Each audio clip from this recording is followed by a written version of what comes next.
All right, welcome back everyone to the deep dive.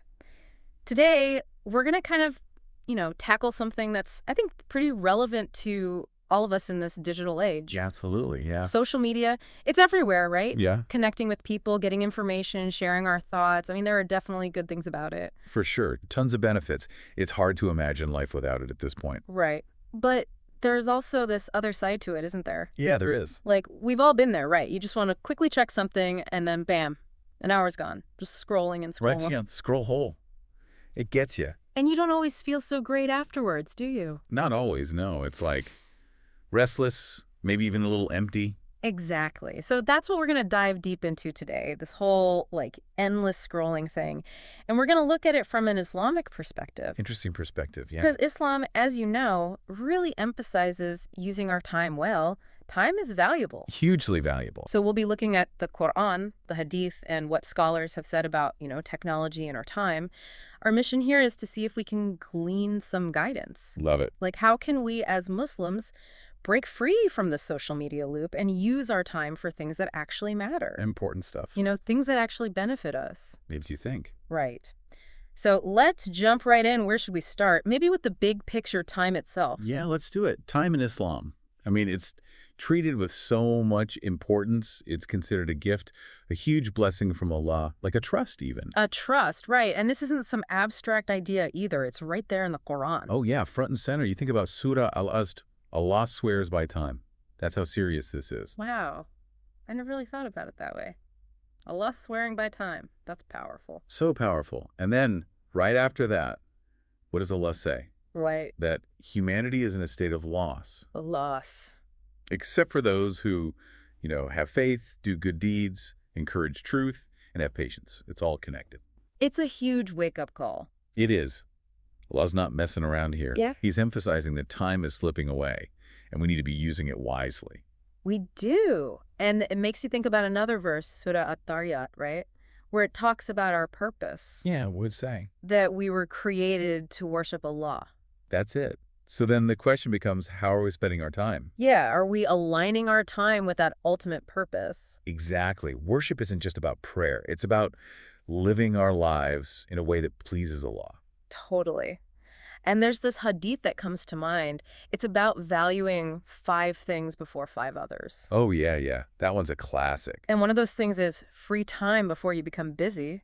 Like, we got to be using those pockets of time wisely before we're swamped with responsibilities. Right, because life can get hectic. And then there's another hadith about 2 blessings that people often take for granted. Which are? Health and free time. People get deceived by them. Yeah, because they don't use them for good. Like, you have this free time, but are you spending it in a way that benefits you in this world and the next? It's such a good point. So how does all of this, this whole Islamic perspective on time, relate to social media and this scrolling habit? Well, this is where the concept of tabtir comes in. Tabdir? Yeah, wastefulness. Okay, yeah. And it's not just about money.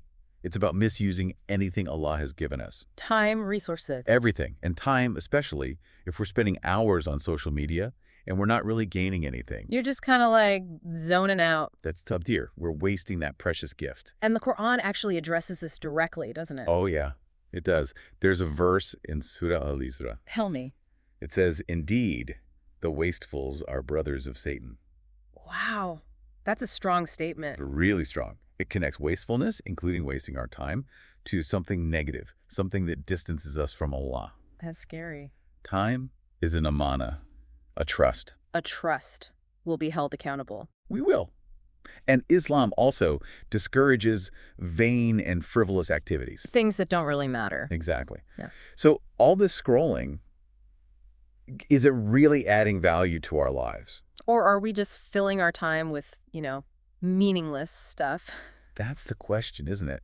And there's a verse in Surah Al-Mu'minun that talks about successful believers. What does it say? It describes them as those who avoid vain talk. Vain talk. Interesting. So while social media isn't just talking, right? Not just words. The point is, if we're spending excessive time on it, aimlessly, without purpose, Just mindlessly scrolling. it's like we're engaging in a kind of vain talk. It's Yeah. not benefiting us in any real way. Right. So we need to be careful. We've established that time is precious. Wasting it is a big deal. And mindless scrolling can definitely fall into that category. Definitely. So how do we navigate the digital world? How do we use social media without falling into these traps? Well, I think a key principle here is tawazun, Tawazun. balance. Balance. That's a big one in Islam. It is. It's about finding that equilibrium in all areas of life. Not going to extremes. Exactly. Surah Al-Qasas reminds us to strive for the hereafter, but also not to neglect our worldly responsibilities. So enjoying this life, but keeping our focus on the next. That's the balance. And social media can really mess with that balance. Because it can consume so much time. So much time. Time that should be spent on our prayers, our families, taking care of ourselves. All the things that matter. Exactly. Islam allows for leisure, for enjoyment. Of course, we're not robots. But it's all about moderation, making sure our leisure activities don't distract us from our true purpose. It's about keeping things in check. Yes. And this is where sabr comes in. Patience, self-control. Right. Resisting that urge to just keep scrolling. But it takes effort. It's like a muscle we have to train. And Islam actually gives us tools to train that muscle, doesn't it? Absolutely. Practices like prayer and fasting. They teach us discipline, right? They do. It's like boot camp for our willpower. And on a more practical level, we can seek refuge in Allah. A'udhu billah. Yes. Make dua. Remember Allah through dhikr. These are powerful ways to strengthen ourselves against negative impulses. It's like asking for help from the one who has ultimate power. Exactly. And it's important to remember that social media can be a source of fitna. Fitna. Trials, temptations. Oh, yeah. It definitely can be. So much stuff out there. So much. So we need to be mindful of who we follow, what content we consume. Choose good company online, just like we do offline. Makes sense. So we've talked about time, we've talked about wastefulness, we've talked about balance and self-control. Right. But how do we actually bring all of this together? How do we become more present, more mindful, so we don't just fall back into that scrolling loop? I think kushu is key here. Mindfulness, presence of heart and mind, especially during prayer. Really focusing on what you're saying and doing. Exactly, not just going through the motions. And when we cultivate that focus in prayer, it can spill over into other areas of our lives. Including how we use social media. Exactly. We become more aware of what we're doing, why we're doing it. Yeah. It's the opposite of mindless scrolling. It's about being intentional. And there's this other concept, muraqabah. Muraqabah, beautiful concept. Which is Constant awareness of Allah. always remembering him. Exactly. That consciousness helps us to be more self-aware, more mindful in everything we do. So how do we cultivate that?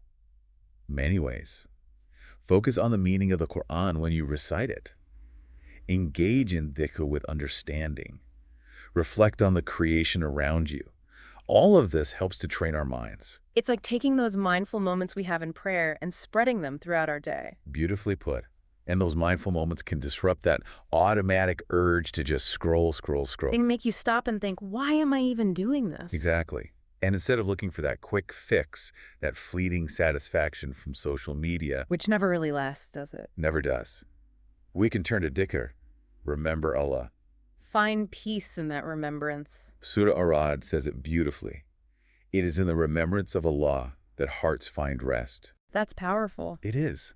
Simple phrases like Subhanallah, Alhamdulillah, Yeah. these are sources of true fulfillment. They connect us to something much greater than ourselves. And there are so many other beneficial activities we can do with our time. Like, Read the Quran, seek knowledge, spend time with loved ones, help out in our communities. pursue hobbies that are permissible. Exactly. Things that nourish our souls, strengthen our relationships, and benefit others.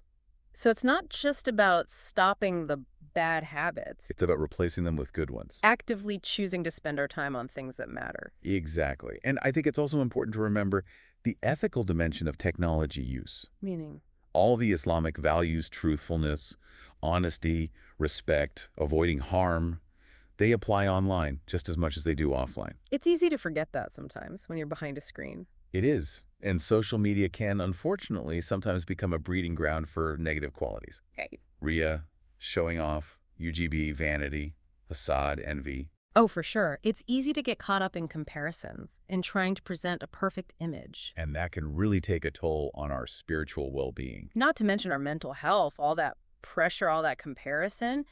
It can lead to anxiety, to this feeling of always missing out. Absolutely. And even scholars acknowledge the potential dangers of social media addiction. But it's not all bad, right? No, not at all. I mean, it can be used for good, Right. spreading beneficial knowledge, connecting with people who share our values, even for dawah, calling people to Islam. So it's a powerful tool, but it needs to be used wisely. Precisely. Yeah. It all comes back to intention. Are we using this technology in a way that aligns with our Islamic values and goals? That's the key question. So for someone listening who's like, okay, I get it, I need to make some changes, where do they even begin?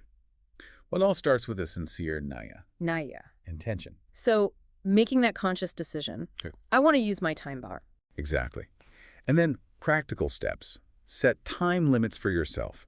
Be mindful when you're using social media. Ask yourself, why am I on here right now? What am I hoping to gain? Is this actually benefiting me? And most importantly, replace that scrolling time with those beneficial activities we talked about. Dhikr, Quran, connecting with loved ones in real life. Exactly. We've covered a lot of ground today. We have. But I think the main takeaway is that Islam really values time, right? Absolutely. Time is a precious gift. And we're encouraged to use it wisely, which is kind of the opposite of how we often approach social media. It is. Mindless scrolling can easily become a time black hole. It can. But we have the power to change that We do. We can reclaim our time and use it for things that truly matter. for things that nourish our souls, strengthen our relationships, and bring us closer to Allah. So for you, our listener, as you go about your day, think about this. What's one small step you can take today to be more intentional about how you spend your time in the digital world? It's a question worth pondering. It is. And that's a wrap for today's deep dive. Thanks for joining us, and we'll see you next time. See you then. Until then, peace.